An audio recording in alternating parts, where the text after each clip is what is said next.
Hello, I'm Helen from Journal with Purpose and welcome to my latest YouTube video. In today's video, I wanted to talk a little bit about some of my ideas and tips for journaling consistently. I'm going to be just kind of creating a journal spread in the background because I just thought it would be a bit more interesting than just looking at me talking. So the first thing that I would recommend is being realistic about how much time you have available. I see a lot of people start off with bags of enthusiasm and ideas for their journals and set up lots of different spreads and lots of different journals. And then when life gets busier, they struggle to be able to keep up with all of them, feel that in some way that they've failed, and then that puts them off being able to keep journaling. So I would say start small and then start adding to it as you get more comfortable and you get a better feel for how much time you have available on a consistent basis, and then just start adding extra journals and spreads as you go.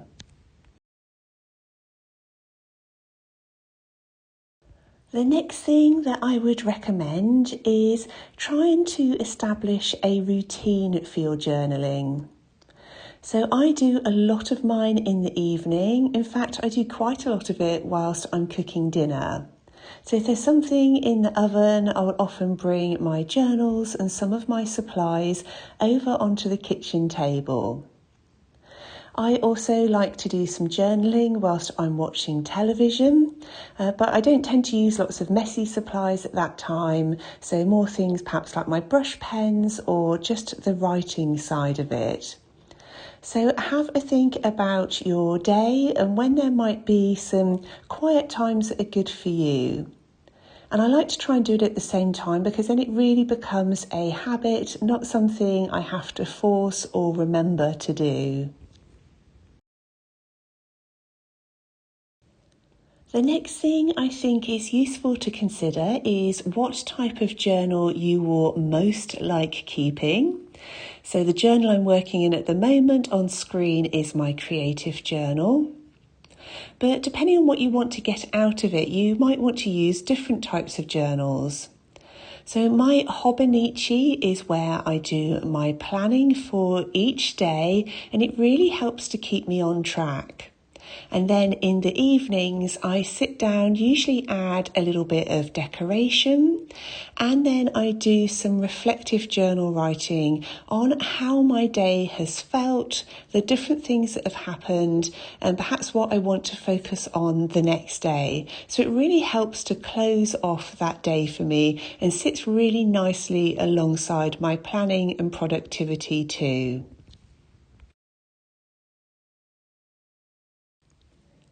A really nice low pressure journal for me is my journal diary insert. This is Traveller's Company brand. And on the left hand side, you've just got space to jot down a few notes from the day. So I can only fit usually about 5 lines in there. So it only takes me a couple of minutes to fill out each evening. And that's usually just a quick summary of my day. And then on the right hand page, usually at the weekend when I have a bit more time available, that's when I will then sit down and maybe do a bit of watercolour painting or add some photos and just add some deeper thoughts really on how my week has been as a whole. And this is one of my journals that I really wouldn't want to be without. They're just so lovely to look back through as well.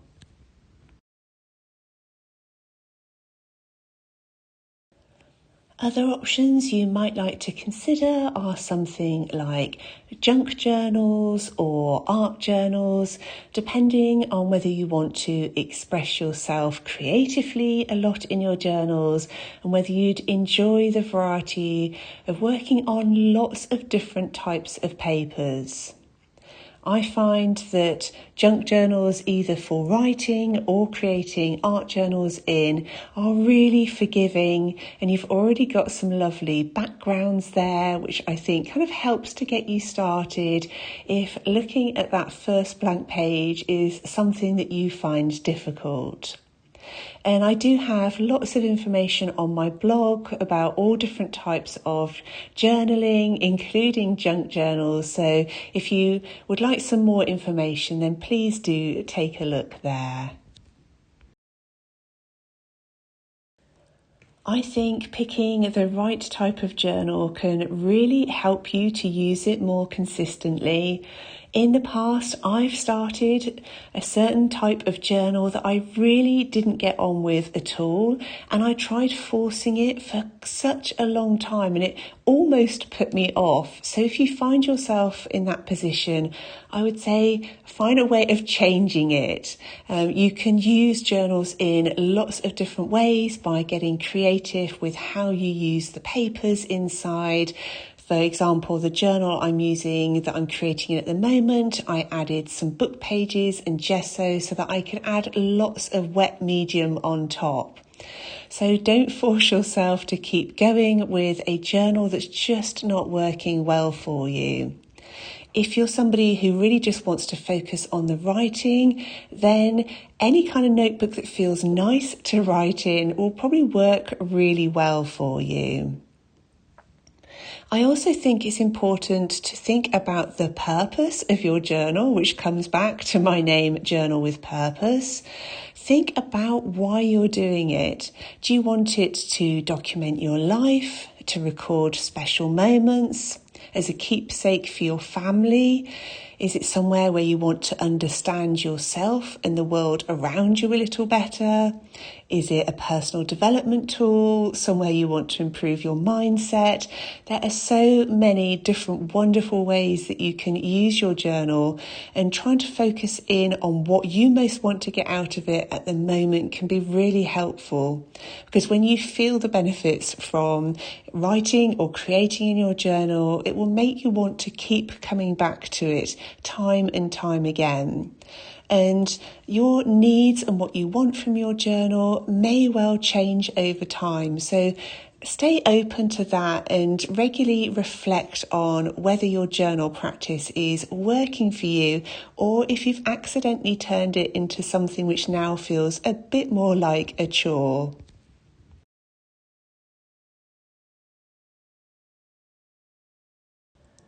Well, I really hope that this has given you some ideas to think about, and so that you take some time to consider whether your journaling is working for you, and just having a quick reflect about your routine and when works best for you.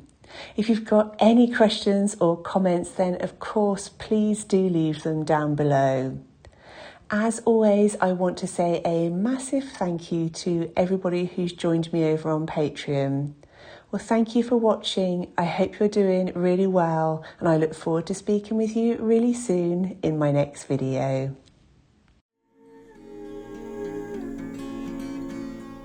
Light the fire, hypnotized by blue and amber flame. Pour the wine, raise a glass, toast a memory.